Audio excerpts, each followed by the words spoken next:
Mana Bang Baturite? Udah sehat? Udah sehat, sakit Pak, ampun. Ya buat penonton saya silakan ini aja tonton videonya Edit Sandoro ya, bagus mantap. Nih baru sembuh dari meriang terus sakit pinggang. Meriang dan sakit pinggang. Ya, jangan lupa dukung sesepuh kita yang paling top, Baturite. Sakit. Tidak sakit di sini.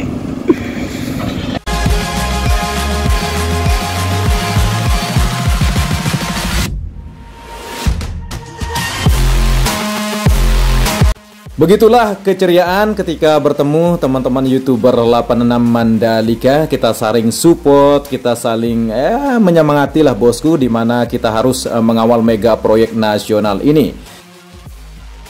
Di kesempatan yang sangat berbahagia ini bosku, cuaca yang sangat mendukung di sekitar pembangunan sirkuit MotoGP Mandalika. Dan kali ini saya akan menyajikan dua materi video, yaitu video darat untuk melihat capaian pengerjaan secara detail, dan nanti kita akan menggunakan materi video udara untuk full lintasan untuk melihat keseluruhan pengerjaan dari pembangunan sirkuit MotoGP Mandalika. Dan kali ini saya akan mengawali di bagian pembangunan daripada nantinya para rider ketika menang, tentunya bosku, yang sudah banyak mengetahui bahwa ini akan terbangun nanti untuk podium para juara. Aktivitas yang kita dapat pantau saat ini, di mana sudah mulai dikerjakan cakar-cakar ayam yang sungguh besar menjadi dasar pondasi di bagian pembangunan konstruksi podium, di mana kita ketahui nanti para juara MotoGP maupun World Superbike akan berdiri sangat gagah nantinya di bagian podium yang persis dekat area race control, di mana sudah ada juga terpasang cakar-cakar ayam yang sudah ditempatkan. Ada pula yang lagi melakukan penggalian di bagian pondasi yang sudah ditetapkan.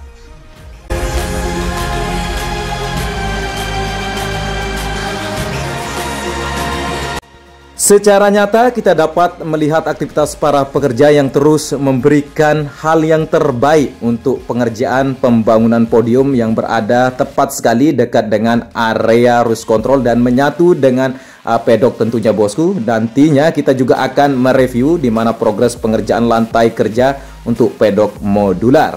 Namun sebelum itu kita akan melihat capaian pengerjaan di sini atau aktivitas pengerjaan untuk perakitan cakar ayam yang akan menjadi pondasi terkuat di pembangunan podium tentunya bosku. Dan saya sangat heran juga, sangat kuat sekali untuk bagian pondasi, bahkan yang menurut saya ini tidak perlu begitu besar, karena memang hanya orang-orang yang akan berdiri menjadi juara, dan beratnya tentu tidak seberat eskapator atau truk ya. Tentunya orang-orang itu entah nanti siapa yang akan menjadi juara di sirkuit MotoGP Mandalika. Kita ketahui berat maksimal seorang rider tidak akan mencapai 200 kg bosku tentunya ya. Dan kali ini memang terlihat sangat kokoh untuk pembangunan podiumnya ya. Selanjutnya kita akan melihat di mana di sini sudah tertumpuk begitu banyak menjadi kusen yang akan ditempatkan di bagian titik tertentu di dinding race control yang sudah terrakit dengan sangat baik, nantinya akan terpasang dan sudah saya sampaikan tadi bosku, dan bahkan sudah saya review. Silahkan nonton di link di atas ini.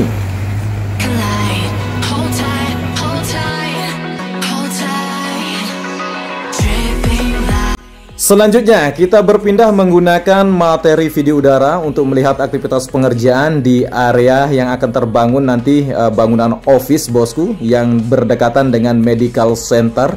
Dan kali ini kita sudah dapat melihat begitu banyak alat-alat berat berjenis tandem roller, terus ada bulldozer, ada juga untuk eskapator, terus melakukan aktivitas pengerjaan di bagian area yang akan menjadi salah satu nanti tempat pembangunan office atau tempat penjualan tiket ya.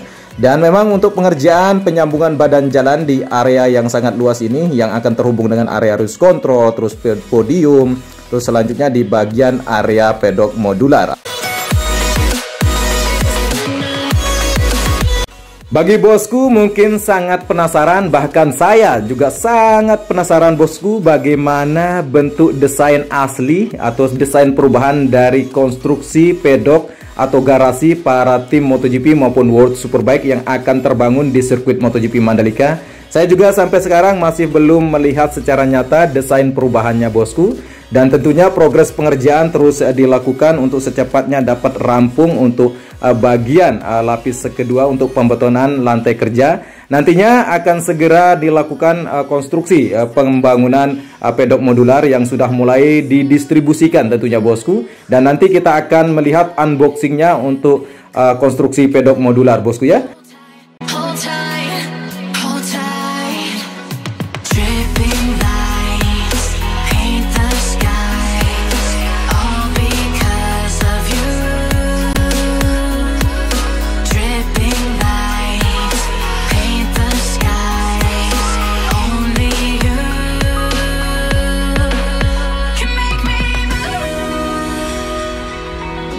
Dan kali ini kita sudah berada tepat di tunnel 1 atau terowongan 1 atau pintu masuknya yang terlihat sudah mulai mengering. Dan ada hal yang sangat menarik kali ini, bagaimana cara mengatasi di mana sumur resapan yang masih tergenang air. Dan ternyata terlihat satu di sini alat berat berjenis bore failer yang sedang melakukan pengeboran menjadi salah satu alternatif untuk dapat segera bagian sumur resapan ini dapat mengering, dan nantinya ketika hujan tidak ada hal yang dapat menghambat untuk bagian tunnel atau terowongan dapat tergenang ya.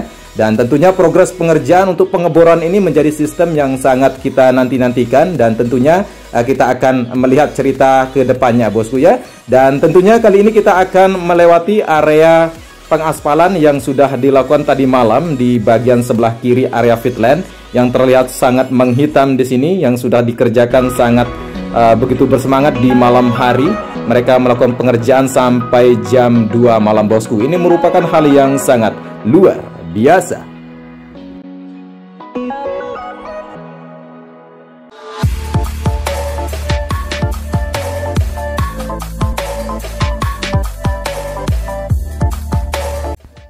Tepat sekali, kita sudah berada di bagian area sambungan yang dilakukan pengaspalan tadi malam yang sudah terhubung dengan area runoff dari tikungan ke-1, di mana terlihat di sini area trek ke-1 sudah sangat baik pengerjaan untuk penempatan pagar pembatas luar baik di sisi kiri maupun sisi kanan, bahkan di bagian area inner maupun outer lane service road sudah ditempatkan untuk pagar pembatas atau kita sebut sebagai concrete barrel. Dan kali ini kita sudah berada di bagian area tikungan kedua yang berbelok ke arah kanan, di mana progres pengerjaan di sini di bagian area tengah antara tikungan ketiga dan tikungan keempat sedang dihamparkan material gravelnya.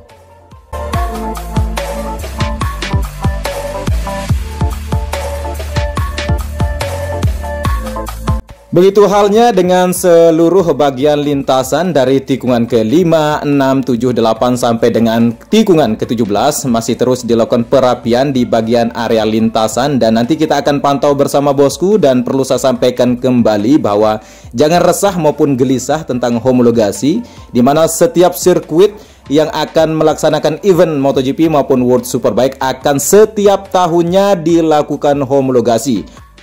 Homologasi merupakan syarat utama di mana setiap sirkuit harus dicek kesiapannya, baik sarana pendukung lainnya, baik area lintasan sudah sesuai dengan standar yang telah ditetapkan oleh FIM, dan di mana saya perlu sampaikan kembali kepada bosku bahwa sirkuit MotoGP Mandalika mempunyai kontrak 10 tahun bosku, namun terpotong 1 tahun karena kita belum dapat menyelesaikan pembangunan sirkuit MotoGP Mandalika.